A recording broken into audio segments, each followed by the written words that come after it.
It's time for this week's episode of Brandon Sports Talk, featuring in-depth interviews from those who are trending in the world of athletics. And now, here's the host of Brandon Sports Talk, Brandon Pate.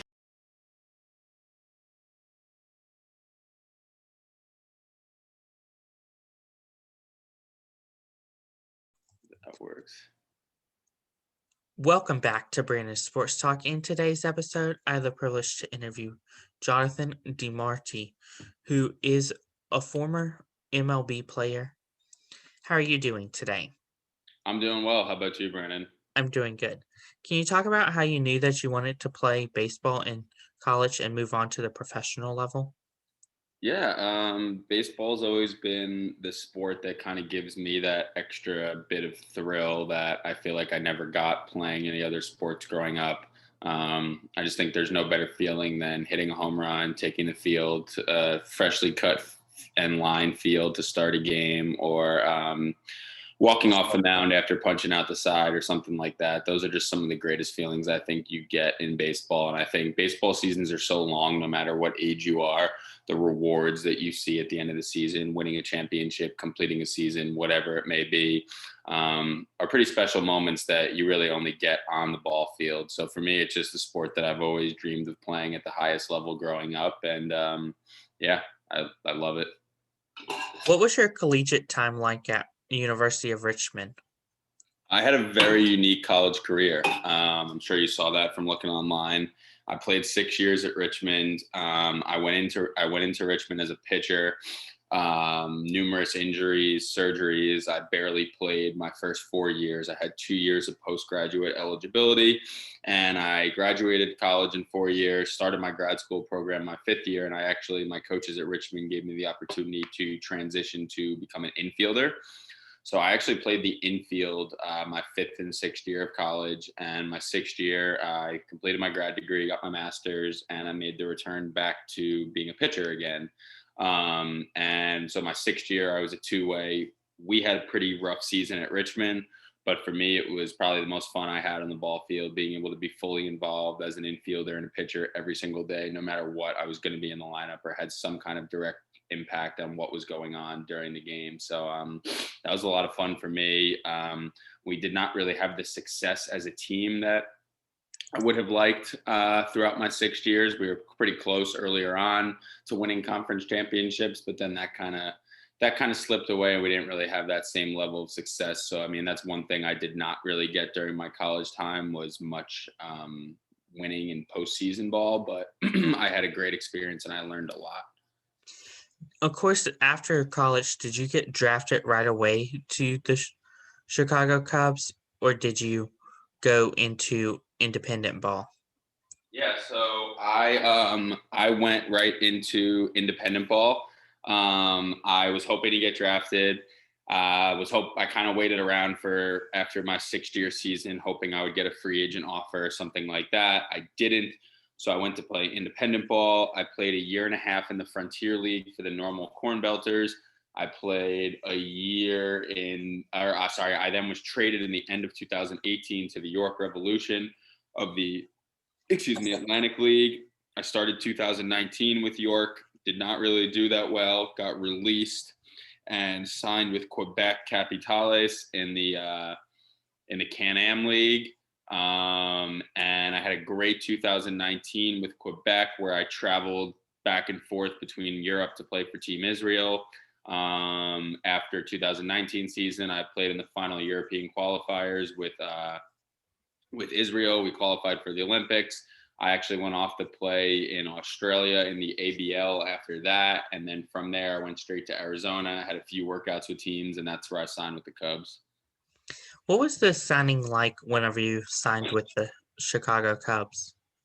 It was the greatest feeling of my life. I mean, just having that fulfilling, just feeling that I'd never had my entire life. I mean, I thought I was going to have a chance of getting drafted out of high school and didn't. So this was something that for now, I mean, it was 8 years that this was on my radar and something that I really had hoped was going to happen and would kind of fade in and out of reality for me. So just to kind of make that dream come true was an amazing feeling. And Yeah, I sitting in their office and signing that first minor league contract was pretty exciting moment, but unfortunately that time was cut short due to COVID. So I was only at spring training for a few weeks. Of course, can you talk about what the feeling was like putting on the jersey for the first time? Yeah, it was cool. I didn't have my jersey didn't have my nameplate for the first few days, so every day it was kind of like showing up at the clubhouse waiting for your last name to be on the back of it. But I don't know. I mean, wearing a jersey like to practice every day, like you don't really practice much as a team in pro ball, but obviously spring training is more of practice time. So I just thought it was so cool, like wearing your uniform out to the field every day, like instead of just wearing like a t-shirt like you would wear for like pregame batting practice or whatever, like actually putting on the Cubs uniform with your nameplate on the back, like gave me like almost like a little bit extra bit of adrenaline every single day where every bullpen I had there, like I was fired up like it was a game. I was pretty excited. So yeah, it just made it feel like I don't even have to, I don't want to say more realistic, but it made it feel like you were almost in game mode every single day by putting that on. And I mean, doesn't matter how tired I was or how early in the morning it was when we arrived at the complex every day, kind of just walking in and seeing Cubs logos everywhere and walking into a nice clubhouse with your name on having your name on the back of your Cubs jersey was pretty cool. So something that was very easy to get up and get excited for on a daily basis. That's so amazing. Of course, what was it like on game day? I never actually threw a pitch for the Cubs because I signed during COVID. So I signed February of 2020, and then I was at early camp for a few weeks. I was at spring training. My first outing against batters in spring training was the day that COVID was shut down. So I actually have not thrown a pitch for the Cubs.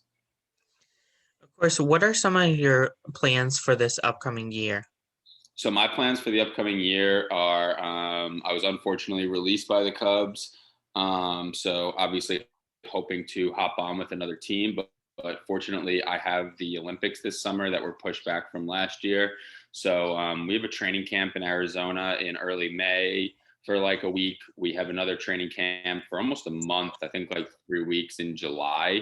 Um, for Team Israel as well. That'll be up and down, I believe, the East Coast area. And from there, we go straight to Tokyo, where I assume that all eyes in the world between Major League Baseball and international play will be there. So I really hope to get another opportunity in Major League Baseball or something internationally after the Olympics, hopefully immediately following the Olympics. But I don't know. We'll see what happens. That's the hopes and that's the goals so far. So I'm just going to be working hard up until then to make that happen. That's so amazing. Can you talk about, of course, your time with the Hot Corners Baseball Academy and what you were doing as an instructor? Yeah. So I'm actually still here now. I was supposed to be done this week working, but since I'm not going to spring training right now, I have some more of an opportunity to work. And right now my schedule is more just a few hours of lessons a day. But throughout the winter, I ran a bunch of different pitching programs. So we had like what was called like an on-ramping pitching program that I had 3 different age groups that I ran for 8 straight weeks that we met twice a week and they were instructed to throw once on their own. And this was kind of like a gradual throwing build up to prepare the arms and the bodies for the season while also giving them like new drill work and new types of rewiring throwing drills to help these kids get in the best throwing delivery positions possible while also gradually building up their arm strength to prepare for the season. And then that kind of transitioned to a 3-week or an 8-week long velocity program with, I think it was 3 different the same 3 groups, plus an additional few more on-ramping programs during that time for guys who missed the first session. And we had a lot of success with the velocity program. I mean, the challenge for me was I had 10 guys in a small cage space, and trying to make that work was pretty difficult with minimal space, and you have 10 high school guys. But I think we were able to get the most out of it. And now the guys are kind of transitioning to more bullpen and live at bats, live at bat type work. It's just a little bit weird timeline because up here in upstate New York, like they're not starting high school baseball till May. So they have so much time to continue to do what we worked on, but also a lot of time to lose what we've worked on. So now it's trying to communicate with these guys, stay on top of the ones that I'm not presently working with, and getting them to continue doing everything that we worked on. And besides that, I did a bunch of individual lessons, other group lessons. I had a few teams that I did some stuff once or twice a week with, some other throwing build up kind of programs. So yeah, I mean, I've given lessons the last few off seasons as my source of income, but this is probably the most heavily involved I've ever been. How has, of course, giving the lessons, how has that helped you to still stay connected with baseball and still stay connected as a pitcher? So once you do get that next call up, wherever it may be, you'll be ready.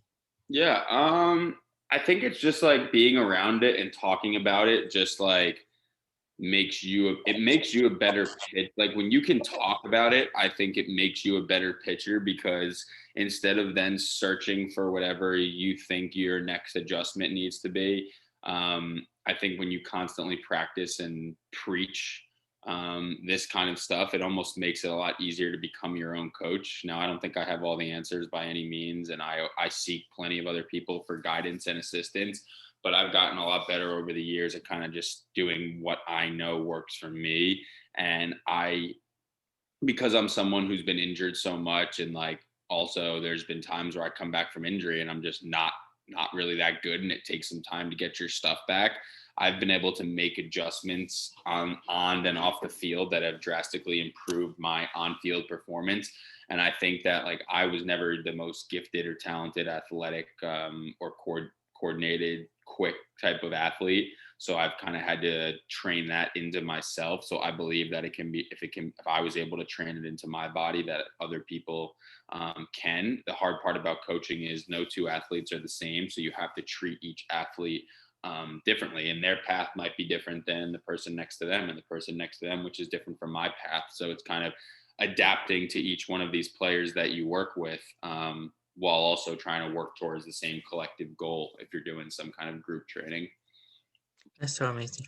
What advice would you give upcoming high school athletes looking to play in college? Invest in yourself. Like you have to worry about number one always, like always treat others the way you want to be treated, but invest in yourself.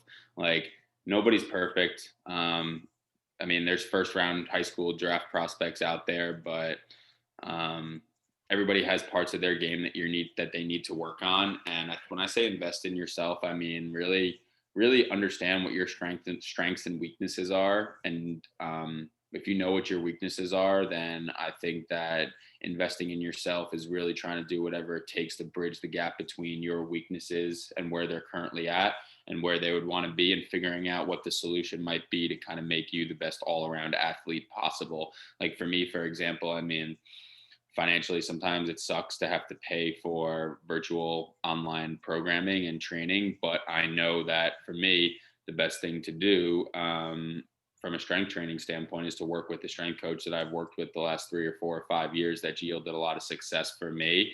So, it might be annoying to have to pay for that every single month, especially as a minor leaguer who's not making much money. But I know that in the long run, this is going to be the most beneficial thing for my career. So I have to make sure that like I am prioritizing myself before maybe putting that money towards something else or someone else. That's amazing. What advice would you give college players looking to make it into the minor or major leagues? What advice would I give college players? I mean, you never know who's watching. Always go your hardest, because you never know who's watching. Even if that we've had guys at practice before. And I would say also take advantage of every opportunity that's put in front of you, and don't ever take anything for granted, because you never know when it's going to be your last. I've been in many positions before where I've been worried about my career ending, or thinking that this could be it because of X, Y, and Z. But in reality, I've taken advantage, I think, of most opportunities I've been given when people are there to come see me. And I've always made the most of that and always given it 120% effort on the field. And sometimes that you might not know what that means. You might think that you're off on a given day, but sometimes it takes really like reaching within yourself. If you know that, say, some scout or so-and-so is there to see you and you feel sick on a given day, Like, you got to find something within yourself and really reach within yourself to find that little bit of power and conviction and intent behind your swing, behind your pitch, or whatever it is, to get the most out of it possible. So I think if you can really just try everything possible to take advantage of every opportunity that's given to you, like, something good is going to come out of it if you respect the game and put in the necessary work for your body. That's wonderful advice. Where can my listeners find you at on social media? Instagram and Twitter, it's just JJ Demarty 8, JJDEMARTE 8, and that's Instagram. And Twitter and Facebook, it's just Jonathan Demarty. Same with LinkedIn, I guess. Thank you again, Jonathan Demarty, for your interview, and best of luck in your future wherever it may hold you. Thanks, Brandon, and best of luck to you with the show as well. I appreciate you bringing me on. Thank you. You can find Brandon Sports Talk on Facebook at Brandon Sports Talk, Instagram at Brandon Sports Talk, Twitter at Talk_Brandon, and you can find me on YouTube at Brandon Sports Talk. Don't forget to like, comment, and subscribe. Thank you again, Jonathan, for your interview, and best of luck. All right, Brandon. You've been watching Brandon Sports Talk. Please feel free to like, share, and subscribe to Brandon Sports Talk on social media and on YouTube.